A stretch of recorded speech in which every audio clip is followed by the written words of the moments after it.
हुकूमत ने पेट्रोलियम मसनूआत की कीमतों में इजाफा कर दिया। पेट्रोल की कीमत में ₹3.47 फी लीटर का इजाफा। पेट्रोल की नई कीमत ₹256.13 फी लीटर मुकर्रर। हाई स्पीड डीजल की फी लीटर कीमत में ₹2.61 का इजाफा। हाई स्पीड डीजल की नई फी लीटर कीमत ₹260.95 मुकर्रर। वजारत खजाना ने पेट्रोलियम मसनूआत की कीमतों में इजाफे का नोटिफिकेशन जारी कर दिया।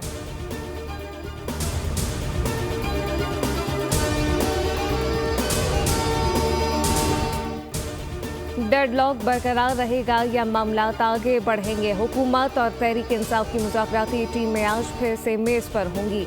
मुज़ाकरात पर वज़ीर-ए-आज़म की स्पीकर कौमी असम्बली अयाज सादिक के साथ नशिस्त इरफान सिद्दीकी ने एक बार फिर दोहरा दिया कि तहरीरी मुतालबात आएंगे और संजीदगी से बात होगी।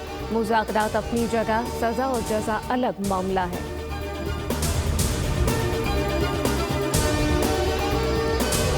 क्या रहेगा? हमारी ख्वाहिश है कि मामलात हमेशा मुज़ाकरात के ज़रिए से हल होते रहें और सियासत में शिद्दत के बजाय एतदाल आए। सियासतदानों को जेल में नहीं होना चाहिए, बाहर रहना चाहिए। आज भी हम समझते हैं कि सियासत में इंतकाम का तासुर नहीं होना चाहिए।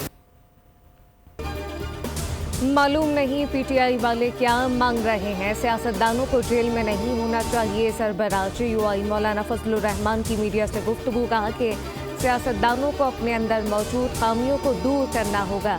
सियासत में इंतकाम का तासुर नहीं होना चाहिए। मुल्क में धांधली से पाक इलेक्शन की गुंजाइश मौजूद है।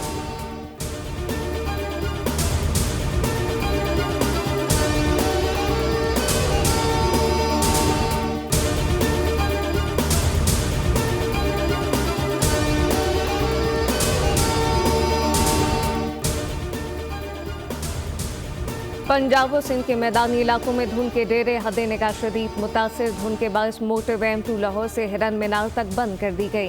तर्जमान मोटरवे पुलिस के मुताबिक लाहौर सियालकोट मोटरवे M11 धुंध की वजह से बंद की गई। M5 रहीम यार खान से रोहड़ी तक धुंध की वजह से बंद की गई।